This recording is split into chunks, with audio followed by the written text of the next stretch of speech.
सर्वप्रथम आपण आमच्या विधिमंडळात आपण पाहिलं असेल, भारताचे सरन्यायाधीश भूषण गवई साहेबांचा आम्ही सगळ्यांनीच महाराष्ट्राच्या वतीने सत्कार केलेला आहे. त्यांना मनापासून शुभेच्छा दिलेल्या आहेत आणि आनंद व्यक्त केलेला आहे. तेच होत असताना देखील आम्ही विरोधी पक्षाकडून त्यांना महाराष्ट्राच्या विधिमंडळात नेमकं काय चाललं आहे, विरोधी पक्षाचा आवाज कसा दाबला जात आहे आणि विरोधी पक्ष नेता हे आता मला वाटतं चौथं अधिवेशन आहे. निवडणूक झाल्यानंतर, सरकार स्थापन झाल्यानंतर अजून विरोधी पक्ष नेत्याची निवड किंवा सिलेक्शन हे अध्यक्ष महोदयांनी कसं केलं नाही आहे याबद्दल त्यांना अवगत केलेलं आहे.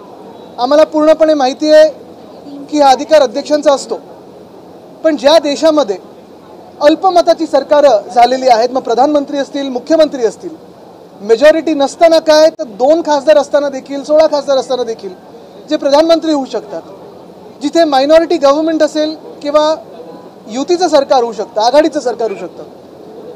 तसंच आज परिस्थिती ही आहे की महाराष्ट्रामध्ये विधानसभेत जवळपास 1.25 ते 200 आमदार हे सत्ताधारी बाकावर असताना देखील सत्ताधाऱ्यांना विरोधी पक्षाची काय एवढी भीती वाटते की एक विरोधी पक्ष नेतेपद हे सत्ताधाऱ्यांना देऊ शकत नाहीत, हे पत्राद्वारे आम्ही अवगत केलेलं आहे.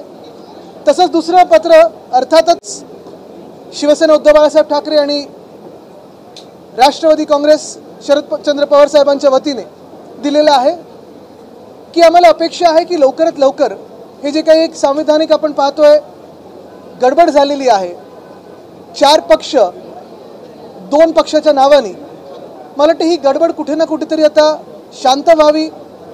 हा सगळी जी अडचण झालेली आहे, राजकीय असेल, सामाजिक असेल किंवा संविधानाच्या प्रमाणे, ती निस्तरणं गरजेचं आहे आणि ते देखील आम्ही विनंती सरन्यायाधीश महोदयांना केलेली आहे.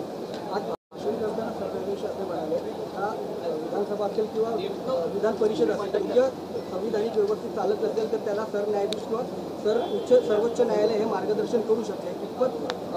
मुख्यमंत्री उपमुख्यमंत्री त्यावेळेस समोर आता मंचावर जे बसले होते त्यांनी मार्गदर्शन किती घेतलं हे पाहणं गरजेचं आहे.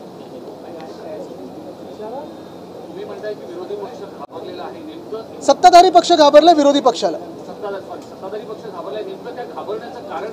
आता रोज आपण पाहत असाल, आम्ही वेगळे लक्षवेधी असतील आणि नुसतं आम्हीच नाही, कारण लोकशाहीचा 4था स्तंभ म्हणून आपण देखील आणि आपलेच विषय आम्ही कधी कधी हाऊसमध्ये मांडत असतो. प्रत्येक दिवशी भ्रष्टाचाराचा काहीतरी विषय येत असतो लोकांसमोर. मग आपल्याला आठवत असेल मागच्या वर्षी जे मी ते उन्नत मार्ग गायमुख ते ठाणे या उन्नत मार्गाबद्दल आपल्या माध्यमातून लोकांसमोर हा विषय आणलेला, तोच विषय सुप्रीम कोर्टाने या सरकारला ते टेंडर रद्द करायला लावलं, कारण 3000 कोटीची गफलत त्याच्यात होती. म्हणजे प्लॅनिंगमध्ये गफलत, फायनान्सेसमध्ये गफलत, ही सगळं गडबड घोटाळा सरकार जो आहे ते आम्हाला घाबरतं, कारण प्रत्येक दिवशी आम्ही एक वेगळा त्यांचा घोटाळा असेल, भ्रष्टाचार असेल तो लोकांसमोर आणत आहोत.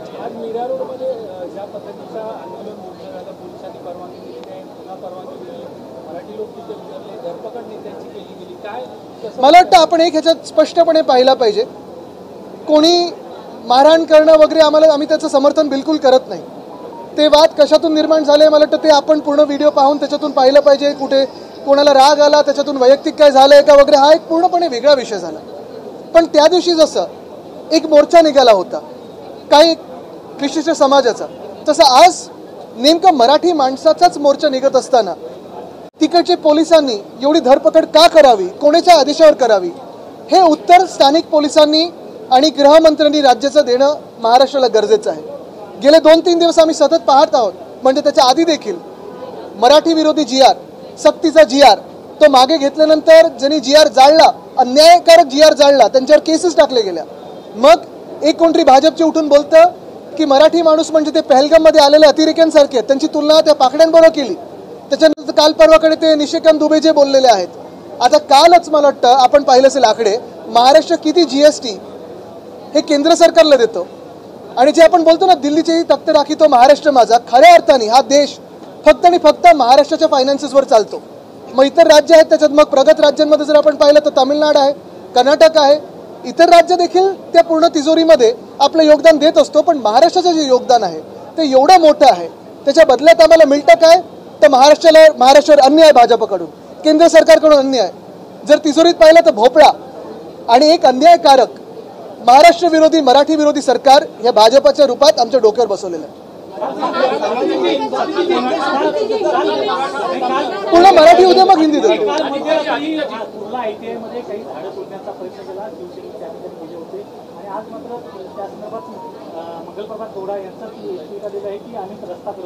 आता गंमत अशी झालेली आहे, रस्ता करण्यासाठी जे काल आपण पाहिलं असेल, मला काही पत्रकार मित्रांकडून माहिती आली रात्री अचानक की कुर्ला ITI इथे 9,000 झाडं कापण्याचा एक यांचा प्रयत्न होता. 48 प्रकारच्या प्रजाती आहेत त्या झाडांच्या. आणि गंमत अशी आहे की मागच्या जागतिक पर्यावरण दिनी ही 9,000 झाडाचं मियावाकी अर्बन प्लांटेशन हे तिथे केलेलं अर्बन फॉरेस्टचं.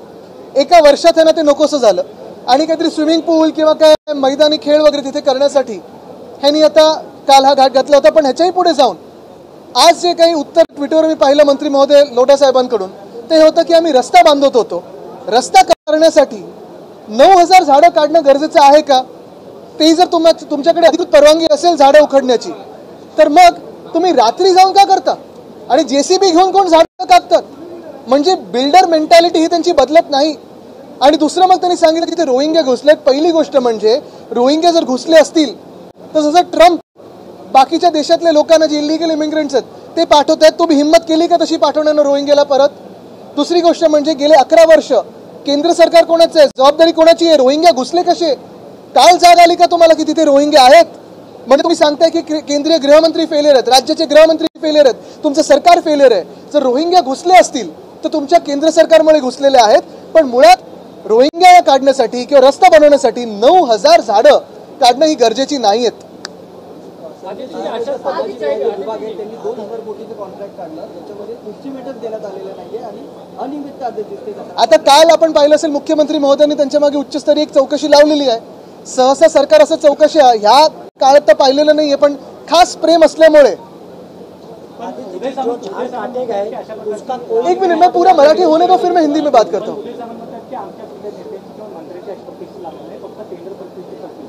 चांगलं काय त्यांना त्या जगात राहू द्या. त्याला बोलतात ना, डिलुलू इज द बेस्ट सलुलू.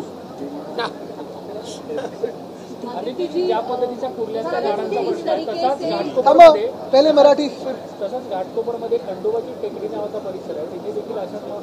अनेक प्रश्न असे येतात. आज देखील आता आमच्याकडे एक प्रश्न आलाय जो मीरा भाईंदर मध्ये, तिथे एका टेकडीवर कारशेड तिसऱ्यांदा तर जागा बदलली, झाडं कापण्याचा डोंगर कापण्याचा तिथे प्रयत्न होत आहे.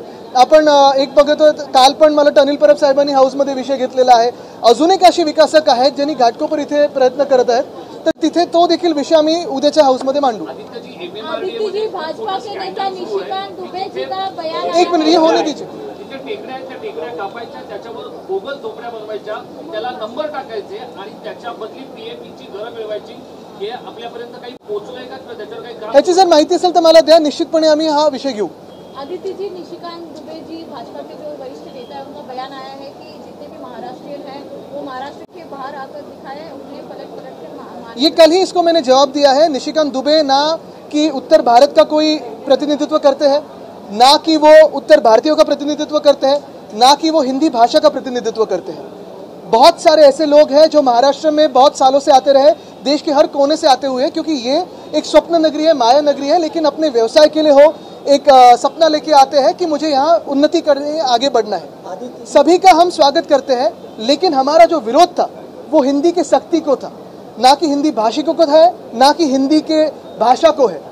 अगर ये निशिकांत दुबे ऐसे बोले हैं तो मैं उनको यही पूछना चाहता हूँ, भाजपा को यही पूछना चाहता हूँ कि इतनी हिम्मत वो जाके पाकिस्तान में दिखाए, इतनी हिम्मत वो जाके बांग्लादेश में दिखाए.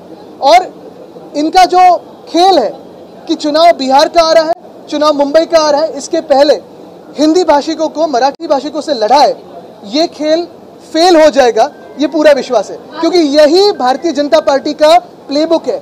जिस राज्य में जाते हैं वहाँ एक तो धर्म में या जाति में या समाज में या भाषा में कोई वाद विवाद पैदा करते हैं और फिर जीतने की कोशिश करते हैं.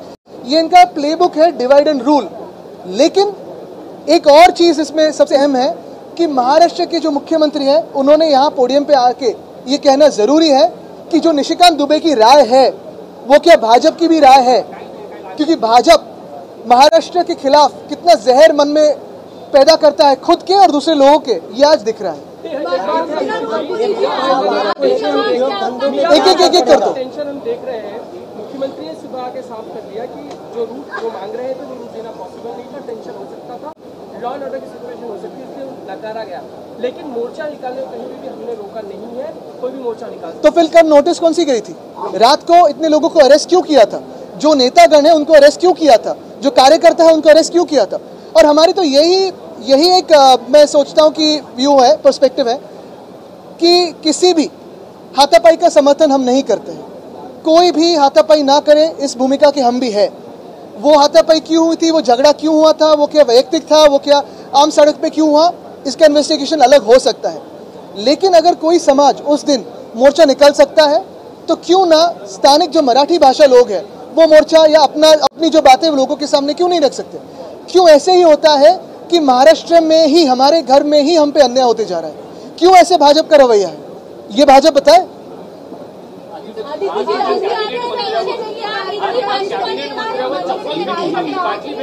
तरीके से मंच के कार्यकर्ता लोगों को मराठी भाषा पे पीट रहे हैं, मार रहे हैं, क्या उसको लेकर आप लोग की तरफ से कुछ कदम उठाया जाए? देखिए, पहली बात तो ये है अगर आप देखें तो मुंबई में काफी सारे मराठी मानुस पे भी, मराठी समाज पे भी अन्याय हो रहा है पिछले 2 सालों में भाजपा के राज में।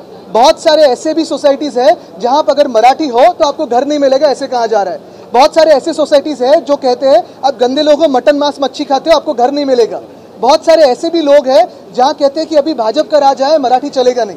तो वो गुंडागिर्दी के ऊपर आप क्या कहेंगे? तो वहां तो कुछ ना कुछ रिस्पांस, मैं नहीं कह रहा हूं कि देना जरूरी है, लेकिन वहां कोई आदमी होगा, उसको गुस्सा आया, माथा फिर होगा तो देगा उसको रिस्पांस। त्या मराठी प्रेमी नीतीवर त्या मोर्चेकरांनी आणि त्यांना तिथून हुसकावून लावलं. हे संपूर्ण आंदोलन आता मराठी प्रेमींच्या हातात गेलंय, कोणत्या पक्षाच्या किंवा नक्की, आणि मराठी प्रेमींच्याच हातात असायला पाहिजे. परवा देखील आमचा कार्यक्रम आपण पाहिला असेल तर हा जो काही आम्ही साजरा केला तो आनंदोत्सव किंवा विजय मेळावा तो ह्याचसाठी होता की जी सक्ती आमच्यावर करत होते त्याच्यासमोर आमची शक्ती जिंकली आणि ती ही मराठी माणसाच्या एकतेची शक्ती होती. एकटं नाही तर एकतेची शक्ती होती. आणि महत्त्वाची गोष्ट हीच आहे की कुठचाही झेंडा, कुठचाही पक्ष न पाहता सगळे मराठी लोक आणि मराठी प्रेमी लोक, अनेक अमराठी पण होते त्याच्यात, हे सगळे महाराष्ट्र प्रेमासाठी एकत्र आले. धन्यवाद.